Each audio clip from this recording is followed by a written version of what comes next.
Good afternoon, everybody, and thank you very much for joining us. This afternoon, we are talking about social media and employment law. I'm Beth Grossman. I'm a junior barrister in Doughty Street's media team and also in Doughty Street's employment team. And I'm joined by Nick Toms, who is a senior junior and an expert in many aspects of employment law. Social media is perhaps one of the biggest issues arising in employment law at the moment. Certainly it's a very hot topic, with judgment from the Employment Appeal Tribunal pending in a very significant case, which we will be coming to shortly. The background to the issue is this, which is 85% of the population in this country now use the internet. Nearly half of the population have a smartphone. Social media is a huge part of our lives, and the sites aim to keep it that way. It is designed to be used repeatedly, and some might say addictively.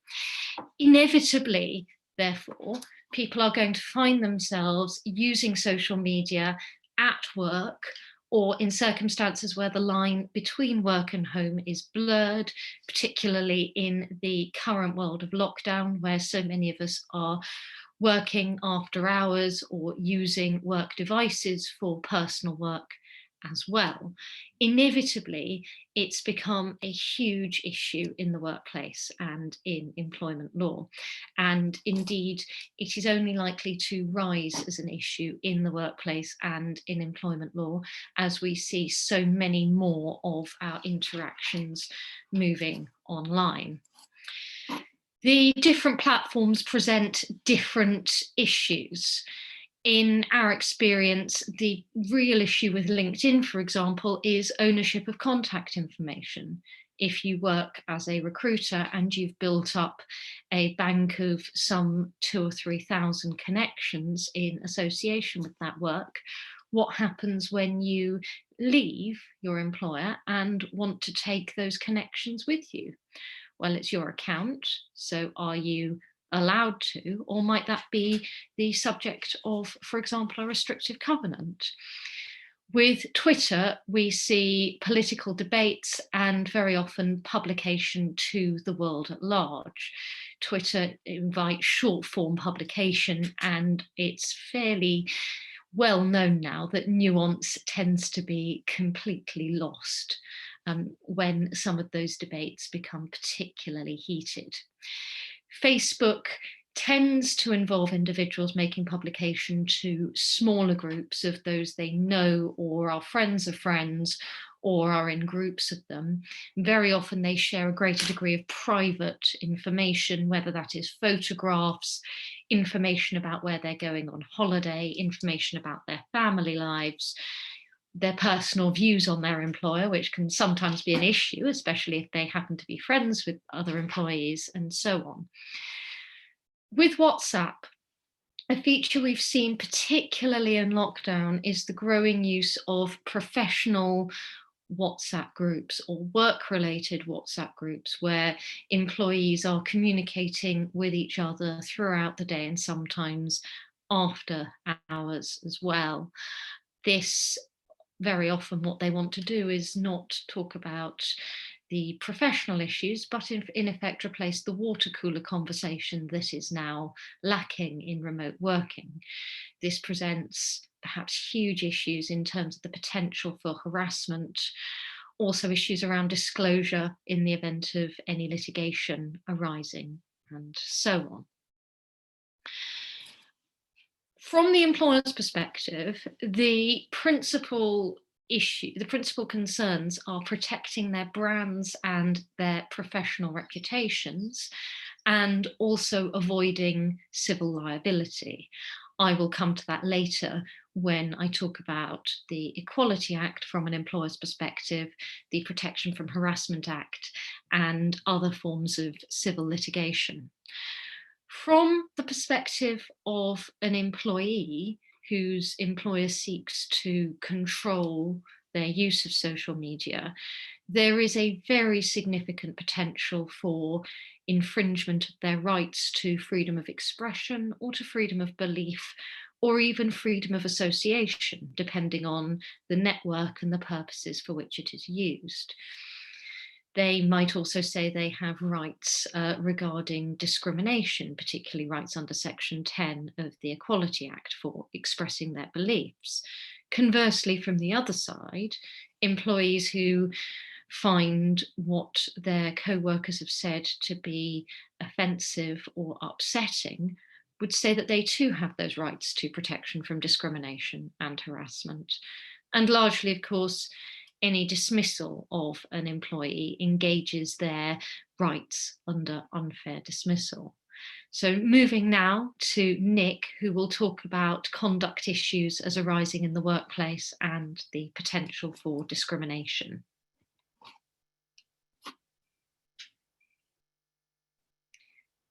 Nick, I believe you're still on mute. Yeah, I'm just unmuting myself. Right, good afternoon, everybody. As Beth has said, these days, social media plays a big part in our lives. This thing didn't exist when I was younger, when I first went to work.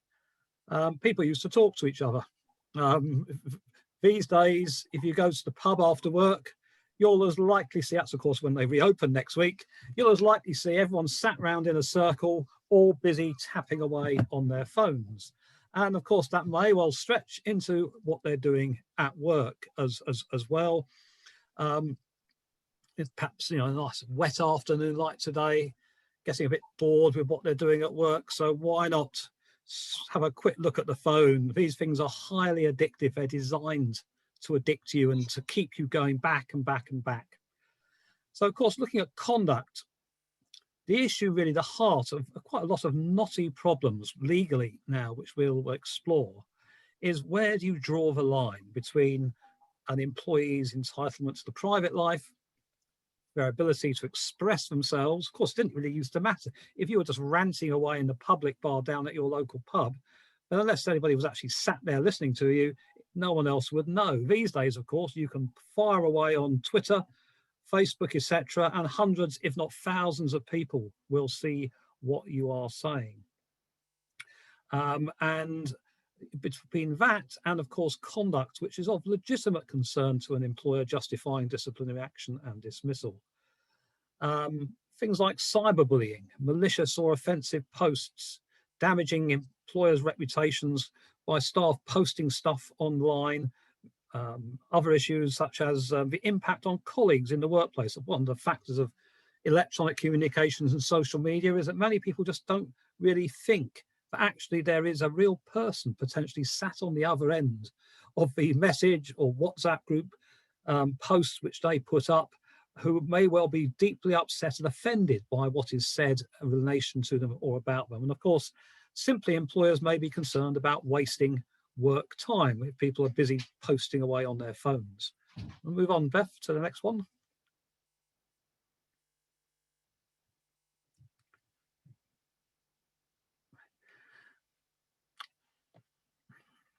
Some cases are probably very clear cut and simple.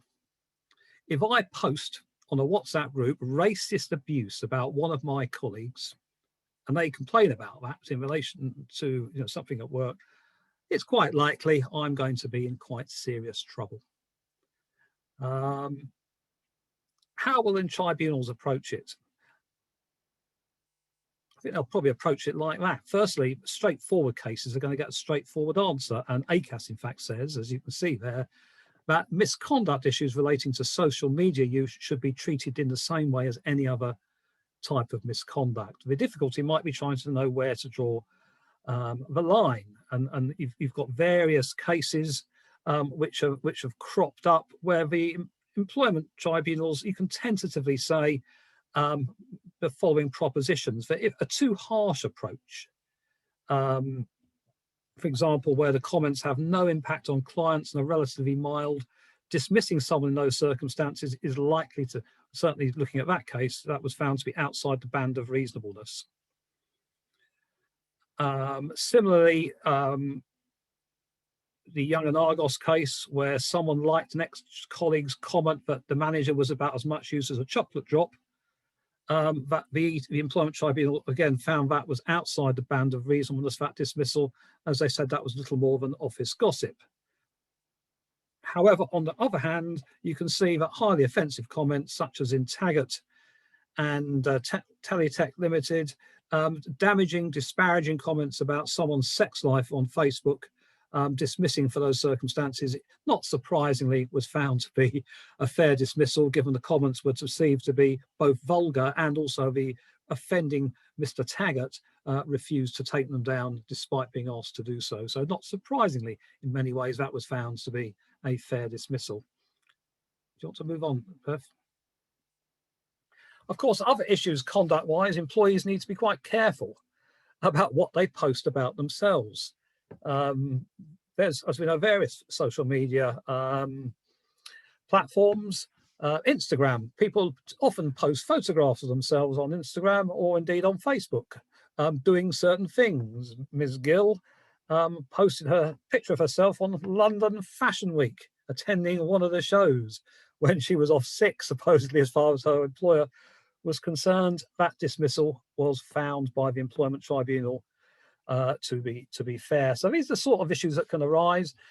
As will be dealt with a bit later by Beth, really one thing employers should most certainly have is a social media policy, making it clear what is and isn't acceptable use of social media in the workplace. And we know that if you do have a policy as an employer, even things which we might think possibly don't justify dismissal, if you have a clear policy saying dismissal will be the consequence if you do this, then that's likely to be a significant factor in assessing that to be a fair dismissal by an employment tribunal. Moving on, discrimination. As I mentioned earlier, some things are going to be quite clear-cut. Racist remark, sexist remark on Facebook, on a WhatsApp group, it's going to be likely that that is going to be found to be some form of misconduct. Indeed, one would hope so. The issues may be, is it within the course of someone's employment? So you've got two contrasting cases there.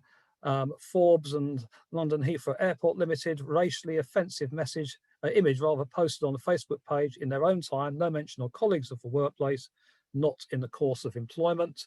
EAT said it's a question of fact in each case. By contrast, where employees posted homophobic comments about their manager, in fact, on his phone, which they managed somehow to get hold of, and on his Facebook entry, then that was in the course of employment, given it took place in working hours and concerned the manager. So that may be an issue as to whether or not the employer is liable.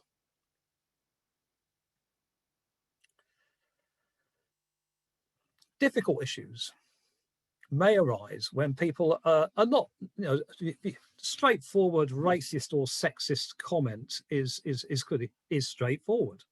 More complex issues are where employees are involved in debates on political issues, which are of a controversial nature. And I've put up two current ones there: transgender rights v. women's rights in safe spaces, which is a highly contentious debate taking place at the moment, and well, perhaps not so much now, anti-Semitism, but certainly up to about a year ago, that was a highly contentious issue within the context of the Labour Party, where employees may well be posting their own personal views on these subjects. And if you look at the Forstater case, which Beth mentions, that is just been the hearing has just of the appeal has just taken place. The judgment is reserved, no doubt due shortly.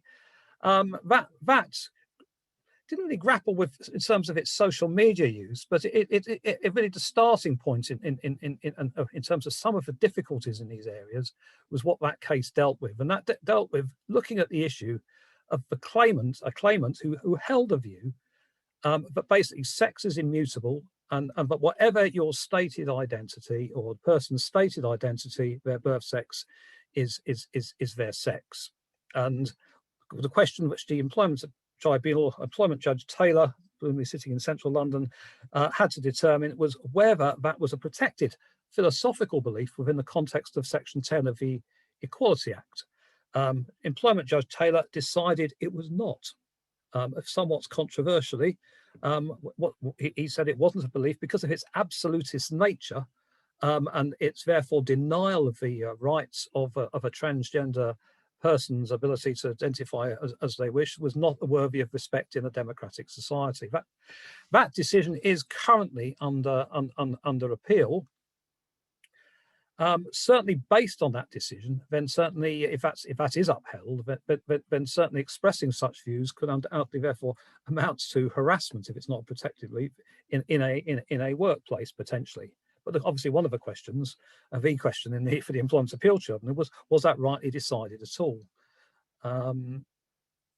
Move on, Beth, and you know, it raises a whole variety of interesting issues, in my opinion. That sort of that decision. It raises the issue of balancing, on the one hand, the rights, I suppose, of someone in the workplace to have their protected characteristics respected, against the rights of someone to freely take part in a debate, a contentious debate, which is currently taking place within our society, and engaging Article 10 of the European Convention of Human Rights, and also potentially engaging, of course, in that case, the Equality Act, and whether if she is, if someone is in those circumstances subject to some form of detriment, dismissed, etc., for expressing those views, whether in fact that is a breach of the Equality Act because they're being discriminated against on grounds of their religion and belief.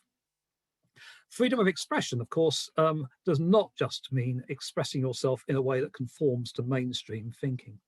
And I put up this quote here, which is a very important quote, I think, from the Handyside case in the European Court of Human Rights, which makes it very clear that freedom of expression also includes freedom to express views which are not just those of which are sort of broadly accepted, but also that those, in some cases, that are not necessarily accepted in society, which may even be regarded as offensive views in our society, which may shock people, disturb or upset people involved in the state or any other parts of the population. And I'll just quickly flick over the next page.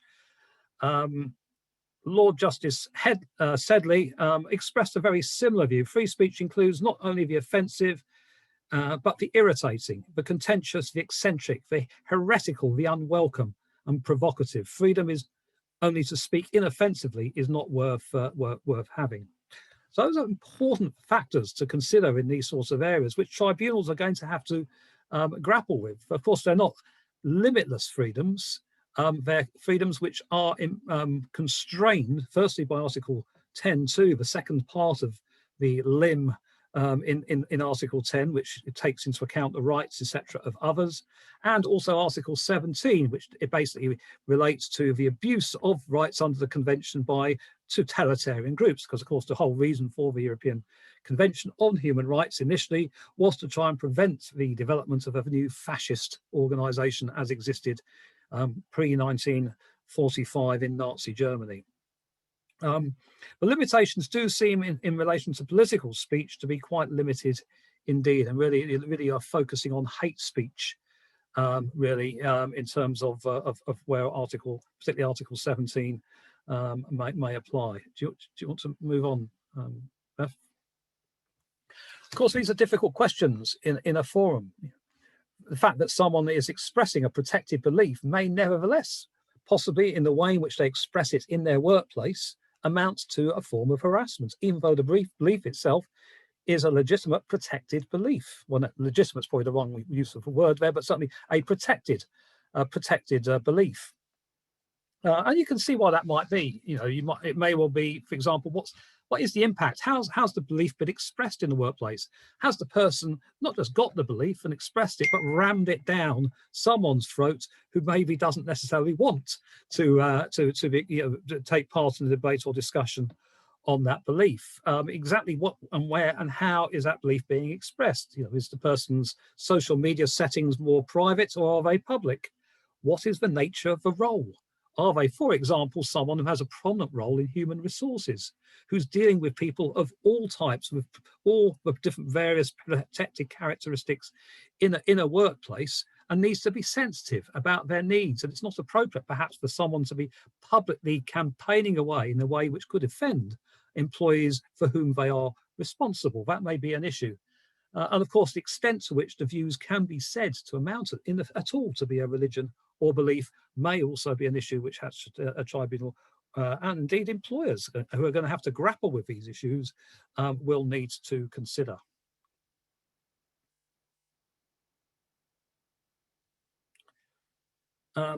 Just jump on from there. So there's one other, oh yeah, evidence point. Does that come later now, Beth? Yeah, just Evidence. there was one other. There was one. I believe. I don't. I think that slide might have been. Why don't you speak? Okay, I'll just briefly mention evidence. I just want to mention evidence. Social media, of course, is not just an issue that can raise interesting legal issues. Just to mention, social media is also something which, as lawyers, of course, we need to be alive to in terms of its evidential value. That people often express themselves unguardedly in WhatsApp groups, and they'll rant away. They'll come home from the pub after a few beers and hit the WhatsApp group and post away, thinking that this will never go further to their colleagues, etc. That can provide very useful evidence in discrimination cases. In the past, where people were being harassed, for example, as well, we used to say, well, you should keep a diary of the harasser who's doing whatever they're doing to you. That will be good contemporaneous evidence to prove that's what's going on. Of course, often by the time you get someone coming to you as a lawyer, it's too late to say you should keep a diary because what's happened has already happened. But what you can do though nowadays is look back through social media posts. Maybe they're in WhatsApp groups and they've been saying things to their colleagues and friends. Oh my God, this manager, you won't believe what he's doing to me, what he did to me today, etc., etc. All of that will be contemporaneous, useful evidence to support what they're saying in terms of how this manager is treating them. And conversely, people as well may provide very helpful evidence in WhatsApp groups if you can get hold of them about the sort of language and things which are being raised in the workplace. I mean, I just finally, before I move back to Bev, I did a case a year ago about bad, sexist, homophobic, racist language being used in the workplace, and it was being denied by the people against whom the allegations were made. In fact, they were saying that the people doing this were the claimants. Luckily, we got hold of a workplace WhatsApp group being used by the alleged perpetrators, which demonstrated that they were using privately in their WhatsApp group exactly the very same language which we were saying they were using in the workplace. And when we got that WhatsApp group and it was disclosed to the other side, the case, not surprisingly, settled. So it can provide very useful evidence, social media postings in the context of discrimination claims and indeed other claims. So Beth, I'll move on to you. Thank you very much, Nick. There are a variety of ways in which employers might be liable for what arises on social media. As Nick has indicated, they might be liable to the other employees or as a service provider under Section 26 of the Equality Act 2010. They might also be vicariously liable for what has been posted. That might be under the Protection from Harassment Act 1997, and there would be no requirement in such a case for the complainant to be an employee or someone who has received a service. They can also be liable in defamation law, in breach of confidence, misuse of private information, or under the GDPR. Under the Equality Act 2010, the main requirements, as we have already discussed, are that a person engages in unwanted conduct related to a relevant protected characteristic. In other words, a an employer will not be liable for an employee who has engaged in unwanted conduct which cannot be meaningfully identified as pertaining to such a characteristic: race, sex, sexual orientation, religion or belief, age, and so forth. But crucially, in deciding whether such conduct does have the required effect for harassment and for the employer to be liable, the tribunal will consider all the circumstances of the case and whether it is reasonable for the conduct to have that effect. And what we see when employees are sanctioned for their use of social media is very often a significant concern on the part of the employer that what they have done does indeed have such an effect, and a presumption on the part of the employer, and indeed an implicit assumption in the part of the employment tribunal in the forced data case to which Nick has referred to, although it wasn't strictly required to decide on that point, that it is reasonable for that conduct to have such an effect. But if we look at the Protection from Harassment Act 1997, we see quite a different picture of employer liability. This would be as vicarious liability, which I will address discreetly in a moment. The PHA prohibits a course of conduct, that must be 2 or more occasions, that may include speech, and it is possible to succeed in proving liability in a case exclusively concerning content posted on social media, as indeed I achieved as an interim injunction stage in a case called Davies and Carter, which was decided last summer with a full trial to take place later this year. However, and by contrast to the Equality Act, the conduct must reach the threshold of being oppressive or unacceptable. And defences include perhaps reflecting or aligning with what is said in the Equality Act, reasonableness in the circumstances. Now, in my experience, the High Court certainly, in considering cases under the Protection from Harassment Act, has scrutinised the Article 10 considerations to a much more significant degree than the Employment Tribunal does in Section 26 cases. Under the Protection from Harassment Act, it is necessary to demonstrate, albeit on the civil standard, that the conduct is would, if proven, reach a threshold of criminality. And indeed, it might be said from this that were an individual to bring a case against an employer for what a fellow employee had said on social media, and were they to rely on Section 26, that might be vulnerable to a human rights challenge, taking into account Article 10.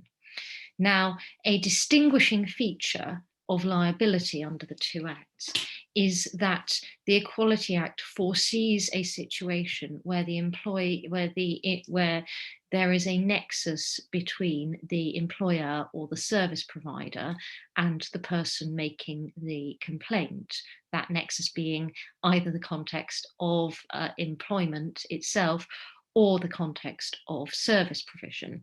Whereas under the Protection from Harassment Act, of course, liability does not require such a nexus in the first place. And indeed, that might be a reason why the courts would apply a more stringent consideration of Article 10 in relation to the Protection from Harassment Act than they would do in purely employment situations. In terms of vicarious liability, which is slightly different from liability under Section 26 of the Equality Act, vicarious liability arising, for example, in cases under the Protection from Harassment Act or in defamation or breach of confidence and so forth. The law has been recently revisited in various claimants and Morrisons, which was decided last year. This concerned the disgruntled former employee who posted the payroll information of some 5,000 staff on the internet. And it was held that disclosure was not in the course of employment because it was not an authorised act or part of the field of activities. It was insufficient that employment gave the opportunity for the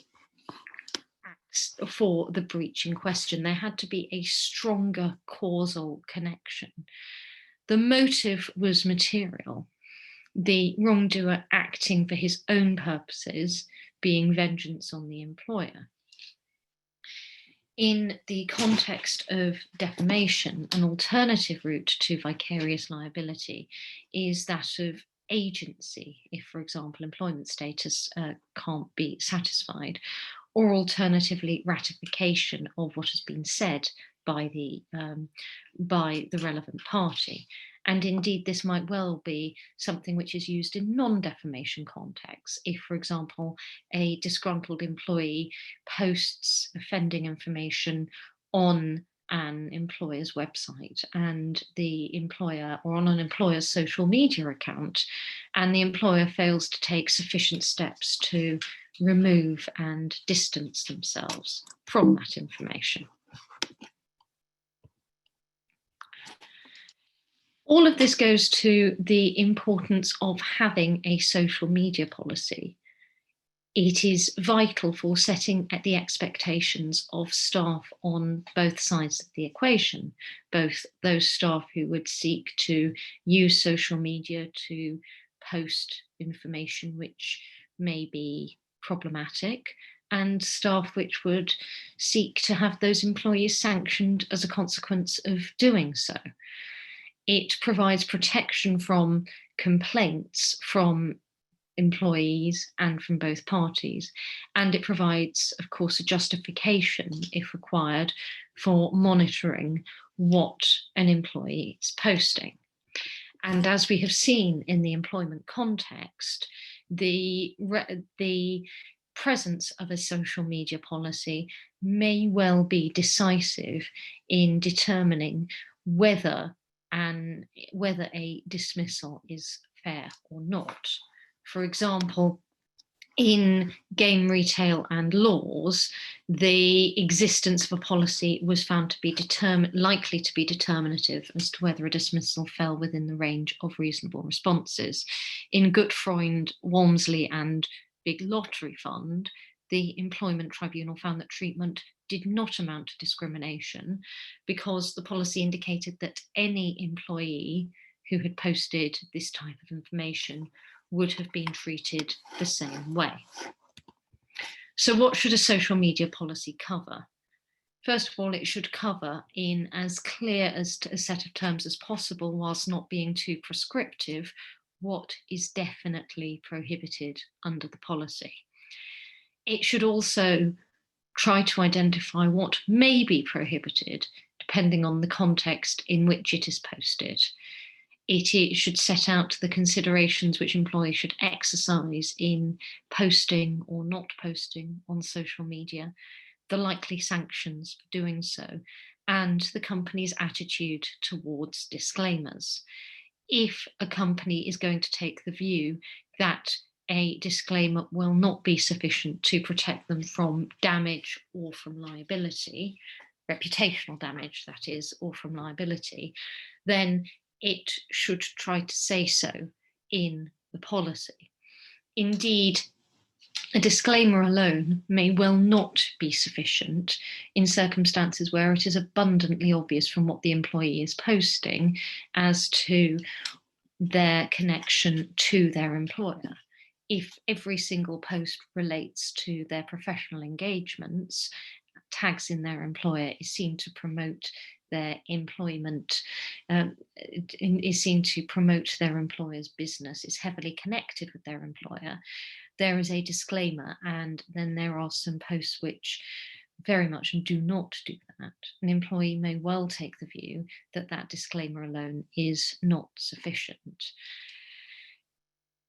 And whilst a disclaimer does not remove liability from an employee, if there is no reference to the employer's attitude to this in the social media policy, that is likely to be a point which the employee will raise if complaining about a dismissal or other form of unfair treatment. And it is important to recognise that complaints may be made to the Employment Tribunal, not just regarding the fact of dismissal, but regarding the fact of investigation or indeed any detriment that followed as a consequence of posting on social media. The social media policy should set out expectations regarding promotion or engagement with an employer's business on an employee's personal account. Some employers may well prefer that their employees keep their personal accounts for exclusively personal use. And lastly, a social media policy should set out whether and how an employer will deal with a complaint received about an employee via social media. It is comparatively common nowadays for individuals to use, for example, a Twitter account of a major company as a means of making a complaint against that company. And sometimes they may use that account as a means of making a complaint against a particular individual in that company. Indeed, in the case of Davies and Carter, which I mentioned a few slides ago, the harassing conduct involved repeated complaints made to the claimant's employers via the claimant's employers' social media accounts. Some employers may well take the view that they will not address complaints unless those are followed up through a more formal means.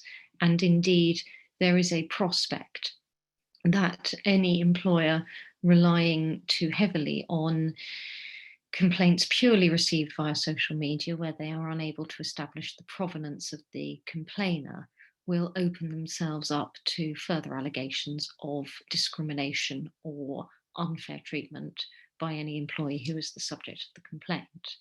So this is something which employers should consider very carefully in how they draft their policies. Moving on from the idea of a social media use policy, the other big consideration, of course, for employers is the consideration of vetting via social media. There are significant risks of discrimination and intrusion into an individual's private life which arise from doing so. For example, if the information obtained on social media is likely to involve the use of computers and may well involve information which is recorded in an electronic format and will then engage the individual who is vetted's rights under the GDPR. The appropriateness of vetting employees may well be role specific. The appropriateness of vetting, for example, an office cleaner will be very different from vetting somebody who is involved in, say, cybersecurity, or is the major press spokesperson or prospective chief executive of an organisation. It should not be assumed that a single attitude to vetting will be appropriate in every circumstance. If the employer is seeking to vet individuals via social media as part of their application process, then at the very least, to protect themselves from complaints and discrimination, it is recommended that they make it clear on any application form or in the small print on any advert if they aren't using formal application forms. And lastly, it is important to record the justification for vetting itself, as well as the justification for the use of that material very carefully. Thank you all very much for listening. And we'd now like to take any questions that you have. This is a big topic, and we therefore don't envisage it will be very useful for us to talk for hours at length about it. I think that a more discursive session will be beneficial to all of us. I can see we have some questions in the slides. The first is from Danielle Newson, which is the threshold under the Protection from Harassment Act objective or subjective? That is a really interesting question, Danielle. And in order to answer that, I am going to read out the relevant provisions from the Act, although not at length.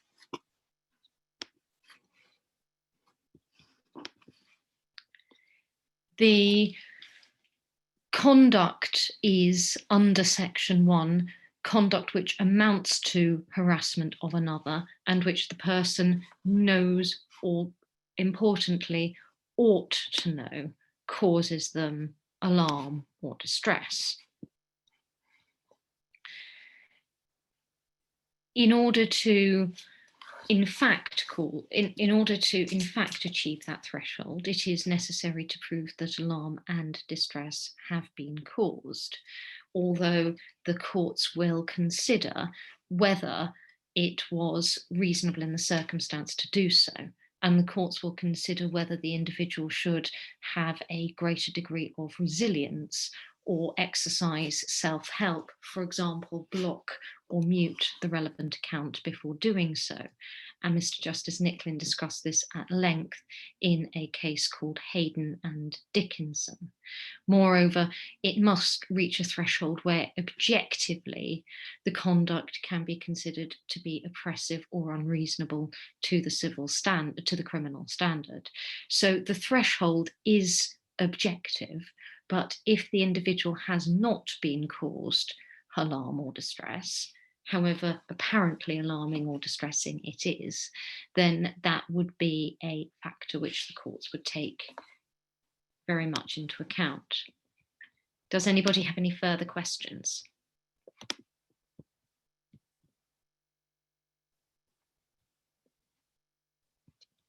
See a further question.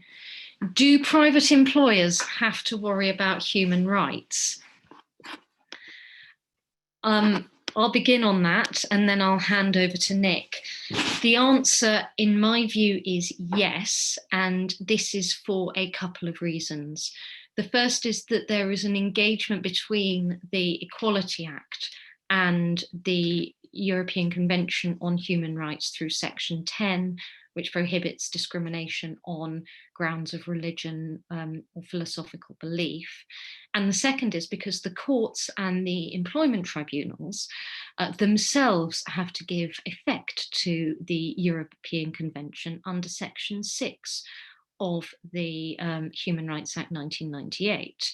So in those circumstances, an employer would, if an employer sought to terminate employment in such a way that would breach someone's human rights, then that is a consideration which the employment tribunal should take into account and would then very likely be the subject of appeal at the Employment Appeal Tribunal and further up the line. Nick, I don't know if you have any further thoughts you wish to add to that. Yeah, I mean, it's I think that's really what you're saying. It's an indirect, would be an indirect concern. You can't clearly obviously bring a claim against a private sector employer relying directly on the Human Rights Act and the provisions of the Human Rights Act, as they're not subject to them. And so, for example, issues around privacy, rights of private life, and so on, all of which might engage Article 8 in terms of comments and things on social media, or the use of social media by an employer in various ways to monitor what's going on amongst their workplace. But you won't be able to rely on things like a direct claim under the Human Rights Act, Article 8, etc., against a private sector employer. But as Beth has said, that the interpretation of legislation and particularly, this issue around what is a protected belief in terms of religion and belief, and Section 10 of the Equality Act is going to have to factor in the issue of Article 10 of the European Convention, and what that says is, where that what that establishes in terms of freedom of belief and the restrictions on it. Is it a direct, immediate, urgent concern of an employer? No, but it will be in some of these cases, more complex cases, and it will be something that comes up in employment tribunals. And employers, when they're sort of deciding what to do about an employee who's busy posting away on social media, perhaps in their own time, but perhaps they're taking part in a contentious, highly contentious, and potentially quite toxic debate. If that's happening and it's deeply offending some of the colleagues in the workplace because of their views being widely publicised on social media, employers are going to have to grapple with the idea of, to what extent do I need to intervene in this situation? To what extent am I going to, if I do intervene, going to be potentially discriminating against the individual posting away on social media? But at the same time, to what extent am I obliged to take action because my staff legitimately feel that they're being harassed? These are concerns, I think, that a private sector employer is going to have to deal with as much as any public sector employer. And just finishing on that point before we move on to the next question, there is not, in my view, a distinction between how a public sector and how a private sector employer necessarily grapples with these issues, because a claim in the employment tribunal is a claim in private law, whether your employer happens to be the Ministry of Justice or the Secretary of State for Health, or whether it happens to be a shop on the high street. So from that point of view, there is no hard line between those 2 points. But as Nick says, in every circumstance, it does come in, albeit indirectly. Our next question is from Andre de Freitas, which is, what, if any, action can an employer take against an ex-employee who makes scathing comments about the employer via social media? I might begin on that one and then bring Nick in again, if that's okay. The first question is, what do we mean by scathing? Do we mean action which is defamatory, in which case there might well be scope to bring a claim in defamation? Or do we mean conduct which might not be defamatory but engages post-employment restrictions as provided in an employment contract by means of a restrictive covenant, in which case there may well be means of enforcing that restrictive covenant? Of course, in that latter case, again, we see the spectre of Article 10, which is another matter which the courts will take into account. The reality of the situation is that it is usually, although not always, unattractive for employers to,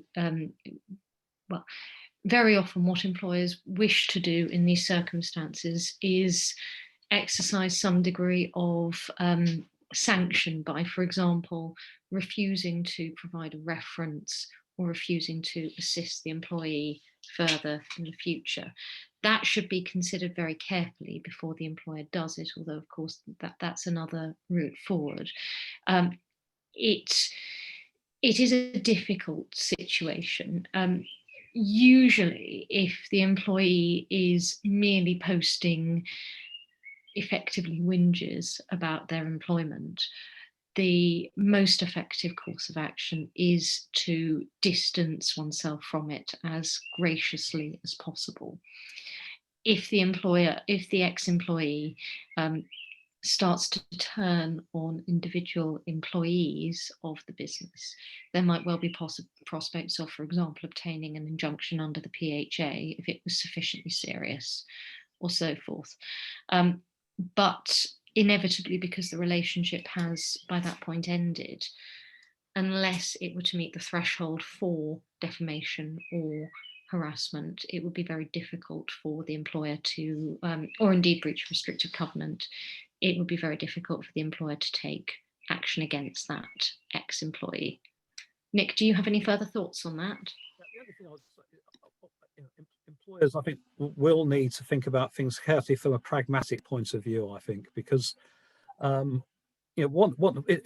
no doubt that social media creates new issues for employers, because in the past, if someone left their employment and if they were disgruntled in some way, then in reality there wasn't much that individual could do about it, really, because they had no means of expressing or getting that disgruntlement expressed, as I mentioned earlier, beyond the pub or with their own immediate circle of friends. Whereas now, of course, they can post stuff up on Facebook, on Twitter, on elsewhere, disparaging the company, disparaging managers, which will be seen by a far wider, greater audience than used to be the case.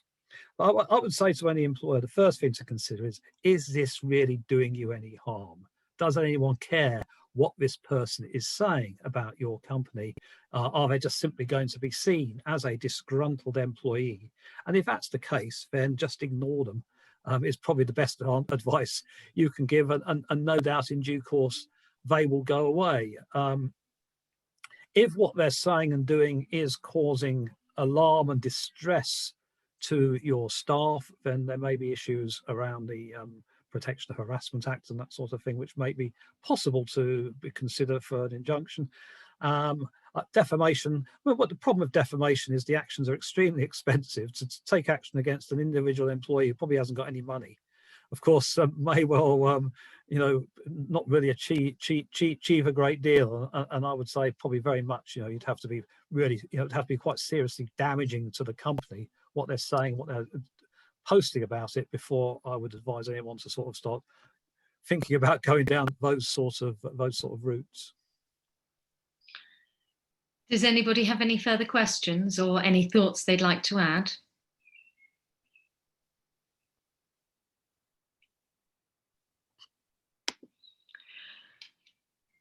Hi, I have a question from Jacqueline C. Can you speak to legal obligations of employers to protect and support their staff from harassment from non-employees? For example, engagement on social media, if engagement on social media exists as an integral part of their jobs. Nick, do you want to start on that one? Well, those duties, of course, have been somewhat curtailed as a result of the repeal of Section 40 of the Equality Act in terms of harassment by and discrimination by third parties. I would say any decent employer will do what they can to, even though they may not be a legal obligation as such necessarily now, to do what they can to protect their staff from harassment by third parties. It's a particularly big problem in things like the retail industry, where employees may well suffer from harassment by customers of all sorts of homophobic, racist, etc. abuse. I know Usdaw, the Shop Workers Union, did a survey which showed well over 50% of black and minority ethnic staff had been subject to racial abuse by customers. In terms of what the employer can be liable for, then it's quite limited now following the repeal of those sections and various other decisions more recently. I think the only thing the employer must make sure they do realistically now is that they treat all the issues in a non-discriminatory way, and they don't, for example, give take serious action if it's a case of sexual harassment, whereas they don't take any action in cases, or very limited action in cases of racial harassment. In those circumstances, the employer could be liable for race discrimination if on the basis that they're dealing with the racist complaints less seriously. I don't know if you've got anything to add to that there. Just a little bit. Employers, of course, are responsible for maintaining a safe system of work for their employees, and in cases where they fail to do so and the damage is foreseeable, they might be liable in personal injury for any damage which the employee has suffered. And personal injury can, of course, also include psychological injury. So what we would, and If the employee is required to use social media as part of their job, then that damage might be foreseeable in a way that that damage probably wouldn't be if they weren't required to engage on social media. In terms of how an employer can maintain that safe system of work, it should have a policy for it should have a well-being policy for any employee required to use social media, identifying what they can do at the earliest opportunity to escalate any concerns they have as to the employee's entitlement to block, report and mute accounts which they are finding harassing and distressing, and employees' entitlement to take time away from social media if they are finding it harassing and distressing, and so on.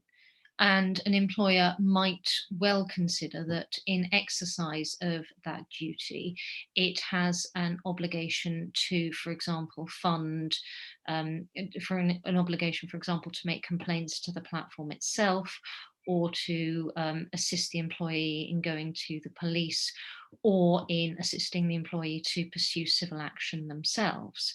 However, I do emphasize that those occasions will be very rare, because in order for that duty to arise, that damage has to be foreseeable.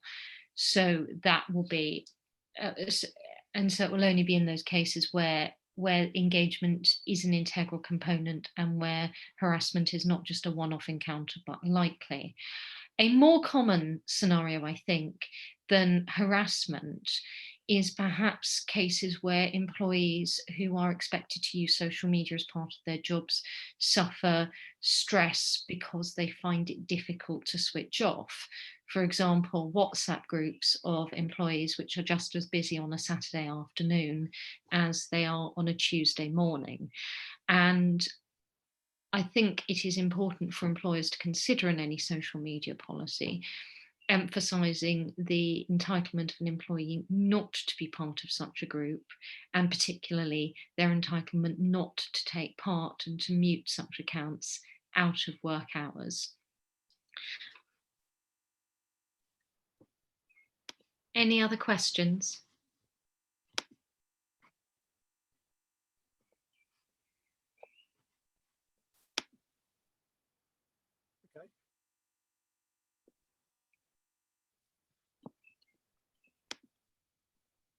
That's probably it, Beth. So I